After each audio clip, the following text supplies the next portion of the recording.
Dear students, welcome back to my channel. आज के lecture में हम अल्कीन्स को कंटिन्यू करेंगे, इसकी मेथड्स ऑफ प्रेपरेशंस को। तो मोस्ट इंपॉर्टेंट जो मेथड आता है that is electrolysis of salts of di carboxylic acid, और इसका कॉमन नेम इसका क्या होता है, कोब्स इलेक्ट्रोलाइटिक मेथड के नाम से भी ये काफी फेमस है, लॉन्ग क्वेश्चन में आता है। अब आपने करना क्या है आपने डाई कार्बोक्सिलिक एसिड लेना। डाई का मतलब होता है बेटा जिसमें दो कार्बोक्सिल ग्रुप लगे होते हैं। अगर इसके हम कॉमन एग्जांपल लें तो सक्सीनिक एसिड आपने सुना होगा। सक्सीनिक एसिड का मैं स्ट्रक्चर यहाँ पे ड्रॉ करता हूँ बेटा, जरा देखिएगा। ये होता है CH2 सिंगल बॉन्ड CH2, ठीक है। इसके साथ होता है दो कार्बोक्सिल ग्रुप लगे होते हैं। ये दो कार्बोक्सिल ग्रुप आ गए, इस वजह से इसको हम कहते हैं डाई कार्बोक्सिलिक एसिड। डाई मतलब जिसमें दो कार्बोक्सिल ग्रुप आपको नजर आ रहे हैं, एक ये आ गया, एक ये आ गया। लेकिन हमने तो क्या लेना है, सॉल्ट्स। तो सॉल्ट्स के बारे में मैंने प्रीवियस वीडियो में बताया है कि अगर आप किसी एसिड में से पहले इसका नाम लिखते हैं, वैसे आपको पता चले इसका नाम था जी सक्सीनिक एसिड, सक्सीनिक एसिड। लेकिन अब आपने क्या किया, अगर इसका प्रोटॉन रिमूव कर दिया जाए किसी भी एसिड में से, मैंने बताया बेटा बार बार, जब उसका प्रोटॉन रिमूव कर दिया जाए तो उस पे आ जाता है नेगेटिव चार्ज, ठीक है। अब इसका नाम इक से चेंज हो जाता है 8 में, तो इसका नाम क्या बन जाएगा, सक्सीनिक एसिड से बन जाएगा सक्सीनेट। अब ये सक्सीनेट है, नेगेटिव रेडिकल। तो सोल्ट बनाने के लिए कोई पॉजिटिव रेडिकल चाहिए, आप सोडियम ले लेंगे या पोटाशियम ले लेंगे। सपोज मैं सोडियम ले लेता हूँ, ये सोडियम पॉजिटिव आ गया। अब दो सोडियम आपने लिए तो ये बन गए सोडियम सक्सीनेट, लेकिन दो की वजह से लग जाएगा डाई सोडियम सक्सीनेट। इसका पूरा नाम होगा बेटा डाई सोडियम सक्सीनेट। अब ये सॉल्ट है सक्सीनिक एसिड का, क्लियर हो गया। अब आपने इसकी इलेक्ट्रोलिसिस करनी। इलेक्ट्रोलिसिस आप करेंगे बेटा, आप इसकी एक्चुअली करते हो आयोनाइजेशन आप कह लें, ठीक है। मैं वाटर भी लिख सकता हूँ, एरो के ऊपर भी लिख सकता हूँ, तो मैं एरो के ऊपर लिख लेता हूँ, ठीक है। अब आप इसकी आयोनाइजेशन करने जा रहे हैं तो ऊपर मैं लिख देता हूँ जी आयोनाइजेशन। आयोनाइजेशन किसकी प्रेजेंस में, वाटर की प्रेजेंस में, ठीक है। अब आयोनाइजेशन जब होती तो क्या होगा बेटा, पॉजिटिव आयन सेपरेट हो जाएंगे, नेगेटिव रेडिकल्स आयन सेपरेट हो जाएंगे। कितने पॉजिटिव हैं, 2 मोल सोडियम है, तो 2 सोडियम आयंस सेपरेट हो गए, प्लस और बाकी नेगेटिव आयन सारा का सारा वैसे का वैसे CH2 सिंगल बॉन्ड, ये हमारे पास कार्बोक्सिलेट जिसे कहते हैं, लेकिन अब दो होने की वजह से सक्सीनेट, ये सक्सीनेट सेपरेट हो गया और नेगेटिव आ गया। नेगेटिव आने की वजह मैंने बेटा बताई हुई है, बार बार बताई हुई है नेगेटिव। अच्छा, इसको नेगेटिव हम ऊपर की बजाय नीचे लिख लेते हैं ताकि आपको याद रहेगा। नेगेटिव आने की वजह होती है जब जब ऑक्सीजन पे बेटा याद रखें 3 लोन पेयर होंगे, ऑक्सीजन पे क्या होगा, नेगेटिव चार्ज होगा। 3 लोन पेयर का मतलब है कि 6 इलेक्ट्रॉन तो ये 7वां बॉन्ड में, तो 7 इलेक्ट्रॉन तो नहीं होने चाहिए, वैलेंस शेल में 6 होने चाहिए। इसका मतलब 1 इलेक्ट्रॉन गेन किया है, जिसकी वजह से ऑक्सीजन पे क्या आया हुआ है, नेगेटिव चार्ज है। इसके लिए ऑक्सीजन पे क्या आया हुआ है, नेगेटिव चार्ज है। अच्छा, ऑलराइट। अब इलेक्ट्रोलिसिस करनी है आपने। इलेक्ट्रोलिसिस में आपके पास क्या होता है जी, आपके पास एक एनोड इलेक्ट्रोड होता है, एक कैथोड होता है। तो मैं सबसे पहले लिखूंगा एट नोड। नोड पे क्या होगा, तो नोड पे होती है बेटा ऑक्सीडेशन। ऑक्सीडेशन का मतलब होता है addition of oxygen, removal of electron, removal of hydrogen. यहाँ पे तो ऑक्सीजन की बात तो नहीं है, ठीक है। यहाँ पे आपकी किसकी बात होगी, यहाँ पे आपकी इलेक्ट्रॉन्स की बात होगी। एक चीज और आपने देखनी, negative ions will migrate towards the positive electrode जो कि नोड है, और वहां पे जाके ऑक्सीडेशन होगी, रिमूवल ऑफ इलेक्ट्रॉन करेगा। मैं लिखता हूँ, बड़ी सिंपल सी बात है। इसी सारे नेगेटिव रेडिकल्स को आपने दोबारा यहाँ पे लिख देना। लिखते हैं जी, ये CH2 है, ये CH2 आ गया, सेम टू सेम जो आपका यहाँ पे प्रोडक्ट बना था उसको आपने लिख दिया यहाँ पे। अब ऑक्सीजन पे नेगेटिव आने की वजह क्या थी, उसके इलेक्ट्रॉन पेयर आपको शो करने चाहिए। मैं करता हूँ यहाँ पे, जरा देखें, 1 2 3 4 5 6 1 2 3 4 5 6 3 इलेक्ट्रॉन पेयर मतलब 6 इलेक्ट्रॉन। तो इस पे क्या आ रहा है जी, नेगेटिव चार्ज आ रहा है, नेगेटिव चार्ज। एक एक नेगेटिव चार्ज का मतलब है एक एक इलेक्ट्रॉन इनके ऑक्सीजन के पास एक्स्ट्रा है।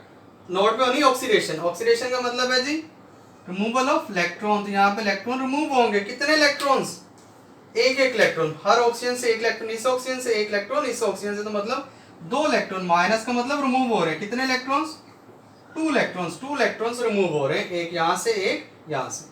इस स्टेप को उसने लिखा हुआ जी इलेक्ट्रोलिसिस, ठीक है। अब इलेक्ट्रॉन रिमूव होने के बाद जो कुछ बचा है वैसे का वैसे लिख दें। ये बच गया जी CH2 सिंगल बॉन्ड, CH2, ठीक है जी। आगे क्या बचा, कार्बोनाइल, ये ग्रुप वैसे का वैसे है, इसके साथ ऑक्सीजन आ रही है। ऑक्सीजन पे क्या था, अब देखें यहाँ से एक इलेक्ट्रॉन यहाँ से चला गया, एक इलेक्ट्रॉन चलिए मैं ब्लैक वाला लिख लेता हूँ, ये रिमूव यहाँ से हो गए। बाकी जो बचे आप वैसे के वैसे लिखें।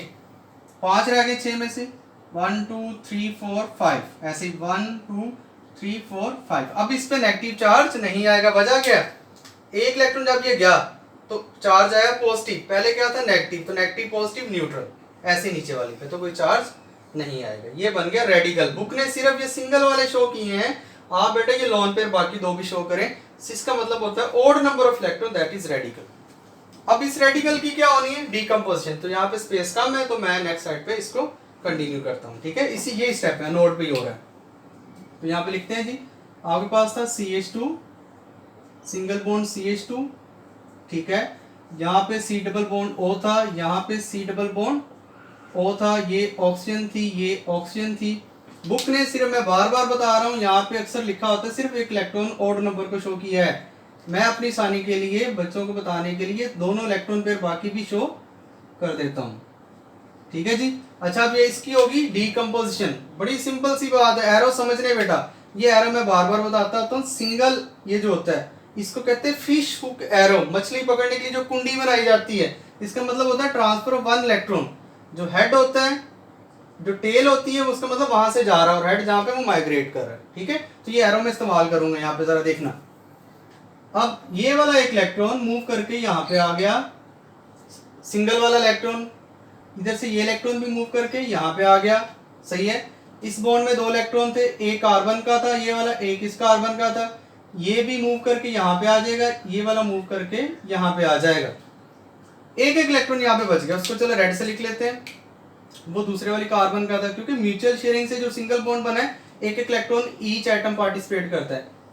एक इलेक्ट्रॉन इसका यहाँ पे मूव कर गया, और ये वाला भी यहाँ पे मूव कर जाएगा। इसका मतलब आप ये बॉन्ड क्लीव कर गया है, अब ये बॉन्ड टूट गया है, ये वाला चीज टूट गई है, ठीक है, ये चीज सेपरेट हो गई है, ठीक है। इसके रिजल्ट में क्या बना देखते हैं जरा। आपका प्रोडक्ट बन रहा है जो आपको रिक्वायर्ड थी, ठीक है, जो आपको चाहिए था वो आपका प्रोडक्ट बन जाएगा। क्या था जी, CH2 थी, ऑलरेडी सिंगल बॉन्ड था, यस सिंगल बॉन्ड था। एक इलेक्ट्रॉन इस कार्बन का है, एक इलेक्ट्रॉन इस कार्बन का है, तो इनके दरमियान म्यूचुअल शेयरिंग से एक सिंगल बॉन्ड बन गया, आपकी इथीन बन गई, आपने प्रोडक्ट बना लिया जो आपको चाहिए था। बाकी दूसरी तरफ क्या हुआ, प्लस बाय प्रोडक्ट क्या बनता है, बाय प्रोडक्ट जरा देखें, कार्बन ऑक्सीजन, ये वाला डबल बॉन्ड वैसे का वैसे ही मौजूद था, C डबल बॉन्ड O, ये ऑक्सीजन का सिंगल बॉन्ड भी इसके साथ था, ठीक है। अच्छा, अब हुआ क्या, देखते जाइएगा। ये वाला सिंगल इलेक्ट्रॉन मूव करके यहाँ पे जो आया, ऐसे इस कार्बन का ये वाला ब्लू वाला इलेक्ट्रॉन भी मूव करके सेंटर में आया।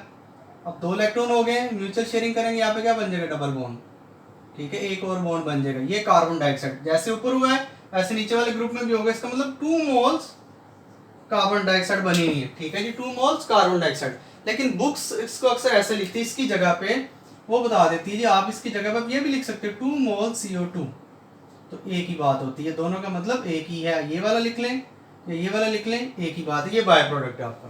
नोट की बात समझ आपको आई है। अब हम चलते हैं कैथोड की तरफ, ठीक है। एट कैथोड, दूसरे इलेक्ट्रोड पे क्या होगा, तो एट कैथोड यहाँ पे लिख लेते हैं जी।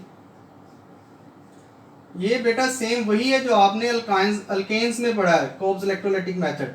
तो इस वीडियो के साथ आप अल्केन्स की जी प्रेपरेशन देखना कोब्स के साथ, उसका लिंक भी मैं इसकी डिस्क्रिप्शन में डाल दूंगा इस वीडियो की, ठीक है। कैथोड पे क्या होता है, रिडक्शन, गेन ऑफ इलेक्ट्रॉन। अब कैथोड पे होता है नेगेटिव चार्ज, कोई पॉजिटिव आयन यहाँ पे जाएगा, पॉजिटिव आयन यहाँ पे क्या था, सोडियम आयंस, तो वाटर भी मौजूद था सोल्यूशन में। तो आपने पहली क्लासेस में पढ़ा प्रीवियस में कि water has a greater reduction potential. जो 2 इलेक्ट्रॉन इसने रिमूव किए हैं, नोड पे ऑक्सीडेशन हुई है, वो वाटर गेन कर लेगा, लेकिन ये वाटर है, कितने इलेक्ट्रॉन्स उतने मॉलिक्यूल्स ले लेते हैं, ठीक है जी, 2 मॉलिक्यूल्स है। होगा क्या यहाँ पे जरा देख लेते हैं, वाटर में जब भी आयनाइज हो तो H पॉजिटिव बनते हैं, हाइड्रोक्साइड नेगेटिव बनते हैं, 2 मोल्स है तो 2 बनेंगे। तो ये इलेक्ट्रॉन्स जब इसके पास आएंगे पार्शियल पॉजिटिव हाइड्रोजन के पास, तो इसके बॉन्ड की ये क्लीवेज हो जाएगी, ये दोनों इलेक्ट्रॉन्स कौन ले जाएगा, हाइड्रोक्साइड, तो हाइड्रोक्साइड पे आ जाएगा नेगेटिव, कितने मोल्स, 2 मोल्स, तो 2 मोल्स आपके पास क्या बन गया, हाइड्रोक्साइड नेगेटिव बन गया, प्लस 2H पॉजिटिव बनने थे, जब ये 2 इलेक्ट्रॉन वो H पॉजिटिव गेन करेंगे तो उनके दरमियान बॉन्ड बनेगा और वो H2 में चेंज हो जाएंगे और आपके पास हाइड्रोजन गैस यहाँ पे बाय प्रोडक्ट मिल रही है। ठीक है, ये बाय प्रोडक्ट है, आपने याद रखना। अच्छा, अब सोल्यूशन में पॉजिटिव आयन सोडियम पड़े हैं, 2 नेगेटिव आयन हाइड्रोक्साइड भी हैं, दोनों मिलके आपस में आपको एक और बाय प्रोडक्ट दे देंगे। ये sodium hydroxide plus 2 moles negative hydroxide, ये दोनों आपस में मिलकर क्या बनाएंगे जी, आपके पास मिल जाएगी सोडियम हाइड्रोक्साइड्स के 2 मोल्स यहाँ पे एज अ बाय प्रोडक्ट आपको मिल गई। ये आपकी सोडियम हाइड्रोक्साइड की प्रोडक्शन भी होगी। एक चीज आपने फोकस की है, मेजर प्रोडक्ट के साथ इस रिएक्शन में बाय प्रोडक्ट बहुत ज्यादा मिलते हैं। एक कार्बन डाइऑक्साइड के 2 मोल्स मिले, हाइड्रोजन मिली, सोडियम हाइड्रोक्साइड मिली। ऐसा कोई भी रिएक्शन बेटा जिसमें बाय प्रोडक्ट बने वो सिंथेटिकली ज्यादा एप्लीकेबल नहीं होता, ज्यादा इंपॉर्टेंट नहीं होता। ये इसकी लिमिटेशन है इस रिएक्शंस की। तो ये आपका था कोब्स इलेक्ट्रोलाइटिक मेथड, काफी इंपॉर्टेंट लॉन्ग में आता है। अब हम एक और मेथड स्टार्ट करेंगे इसी का, ठीक है, वो भी बड़ी इंपॉर्टेंट चीज है बेटा, शॉर्ट क्वेश्चन में बड़ी दफा पूछा जाता है, दैट इज पार्शियल हाइड्रोजिनेशन। यहाँ पे मैं हेडिंग लिख देता हूं, पार्शियल हाइड्रोजिनेशन। किसकी हाइड्रोजनेशन करेंगे, या अल्कीन्स की करेंगे, अल्काइंस की, लेकिन यहाँ पे बात करते हैं पार्शियल हाइड्रोजनेशन ऑफ अल्काइंस। ठीक है, अल्काइंस, ये आपने देखना है। अब ये बड़ी दफा शॉर्ट क्वेश्चन में पूछा गया है, ठीक है, बाय नेम रिएक्शन इसमें आता है। पार्शियल का मतलब होता है हाफ, मैं बताता हूँ यहाँ पे शॉर्ट क्वेश्चन में यहाँ पे लिख देता हूँ जी, आपने इसको तैयार करना है अपने शॉर्ट क्वेश्चन के तौर पे, ये काफी इंपॉर्टेंट है। अच्छा, इसको कैसे करते हैं जरा देखें, आपने अल्काइंस लिखना है, कोई सा अल्काइन ले लेंगे, देखें जी, कार्बन कार्बन ट्रिपल बॉन्ड, 1 2 3, ये ट्रिपल बॉन्ड आ गया। बाकी साइड पे आर कोई भी साइड चेन लगा लें, अल्काइल ग्रुप लगा लें कि जितनी मर्जी लंबी चेन हो सकती है।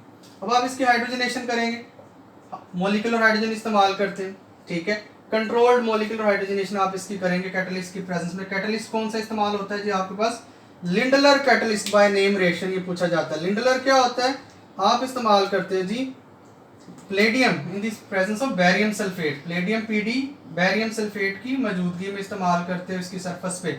सरफेस कैटलिस्ट है, याद रखना, BaSO4 सरफेस कैटलिस्ट। और यहाँ पे आप इस्तेमाल कर रहे होते हैं हमारे पास quinoline as a alcoholic base.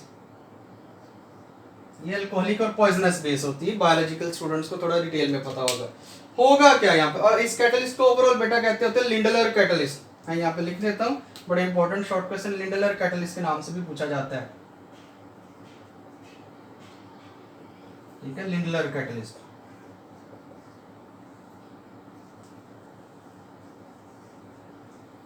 इसके नाम से भी पूछा जाता है, लिंडलर कैटलिस्ट का रिएक्शन लिखा होगा क्या। अब कॉमन सी बात है कि ये हाइड्रोजन गैस है बेटा, इसको ब्रेक करना है तो आपको कोई सरफेस चाहिए जिसकी सरफेस पे आप इसकी क्लीवेज कर सकें, वो ये काम करता है सरफेस कैटलिस्ट। उसकी सरफेस पे आप इसकी क्लीवेज करते हैं। जब भी मॉलिक्यूलर हाइड्रोजन इस्तेमाल करेंगे, जो प्रोडक्ट बनेगा आपको वो सिस बनेगा, सिस अल्कीन। प्रीवियस वीडियो में आपने देखा होगा अल्कीन्स क्या होता है, carbon carbon double bond, 2 R लगे हुए हैं, दोनों R अगर same side of double bond पे आ जाए, 2 हाइड्रोजन थे, एक नीचे आ जाए इस साइड पे, एक दूसरी साइड पे चला जाए, इसको सिस कहते होते हैं। सिस मतलब if alkyl groups lies on the same side of double bond, इसको सिस कहते हैं। ठीक है, अच्छा, अब पार्शियल का मतलब बेटा यहाँ पे क्या है, पार्शियल का मतलब यहाँ पे ये है, इसमें कितने पाई बॉन्ड थे, एक सिग्मा बॉन्ड था, 2 पाई बॉन्ड थे, तो दोनों पाई बॉन्ड रिड्यूस नहीं हुए, उसमें से सिर्फ एक पाई बॉन्ड आपने ब्रेक किया है, इसको कहते हैं पार्शियल। एक की हाइड्रोजनेशन की, एक पाई बॉन्ड की, तो एक पाई बॉन्ड ऑलरेडी मौजूद है। ठीक है, तो आपको ये प्रोडक्ट कौन सा मिला, दोनों अल्काइल ग्रुप सेम साइड पे आ गए तो सिस अल्कीन, ये सिस अल्कीन आपको मिल जाएगी लिंडलर कैटलिस्ट की प्रेजेंस में। बट अगर आप मॉलिक्यूलर हाइड्रोजन की जगह पे करते हैं यूज नेसेंट हाइड्रोजन, सपोज यही रिएक्शन लेते हैं, RC ट्रिपल बॉन्ड आ गए, यहाँ पे भी R ले लिया, अब की बार आप मॉलिक्यूलर की जगह पे ले लेते हैं नेसेंट हाइड्रोजन, और नेसेंट हाइड्रोजन ज्यादा रिएक्टिव होती है। इसके लिए आप कैटलिस्ट जो आप इस्तेमाल करते हो, मीडियम इस्तेमाल करते हो, वो मिक्सचर इस्तेमाल करते हैं sodium in the presence of liquid ammonia. Ammonia होती है, इसको बेटा लिक्विफाई करने के लिए आपको इसका क्रिटिकल टेम्परेचर होता है -33 डिग्री सेल्सियस। ठीक है, वैसे तो गैसियस होती है, ऑलराइट, तो ये ज्यादा रिएक्टिव होती है नेसेंट हाइड्रोजन, तो इसके रिजल्ट में जो प्रोडक्ट बनेगा वो ज्यादा स्टेबल बनेगा। और ज्यादा स्टेबल प्रोडक्ट क्या होता है, एमसीक्यू पॉइंट ऑफ व्यू से आपको पता होना चाहिए, ट्रांस प्रोडक्ट ज्यादा स्टेबल होते हैं। ट्रांस क्या होता है? If alkyl group lies on the opposite side, एक अल्काइल ग्रुप यहाँ पे आ गया, दूसरा इसके ऑपोजिट साइड पे चला गया, इस तरीके से जो दो हाइड्रोजन एटम है, एक इस साइड पे आ जाएगा डबल बॉन्ड के, एक ऊपर चला जाएगा, ऐसे प्रोडक्ट हम कहते होते हैं बेटा ट्रांस प्रोडक्ट। ये ट्रांस अल्कीन है। तो ट्रांस अल्कीन कब मिलती है? जब आप नेसेंट हाइड्रोजन की प्रेजेंस में रिडक्शन करते हैं, और बात वही है पार्शियल रिडक्शन करेंगे। और ये ट्रांस प्रोडक्ट ज्यादा स्टेबल होने की वजह क्या होती है कि आपका जो आर ग्रुप है, आर ग्रुप क्या होता है बेटा? Alkyl group. ये लंबी चेन भी हो सकती है, बड़ा ग्रुप भी हो सकता है, बल्कि ग्रुप भी हो सकता है, that lies on the opposite side, जिसकी वजह से इंटरेस्ट कम होती है, प्रोडक्ट आपका ज्यादा स्टेबल होता है। तो ये आपके दो मेथड्स थे, इसको आपने देखना है। इसके रेलेवेंट कोई क्वेश्चन हो तो बेटा लाजमी आपने कमेंट में पूछना है। इस वीडियो को लाइक करें, सब्सक्राइब करें, ताकि आपको आने वाली वीडियोस मिलती रहे।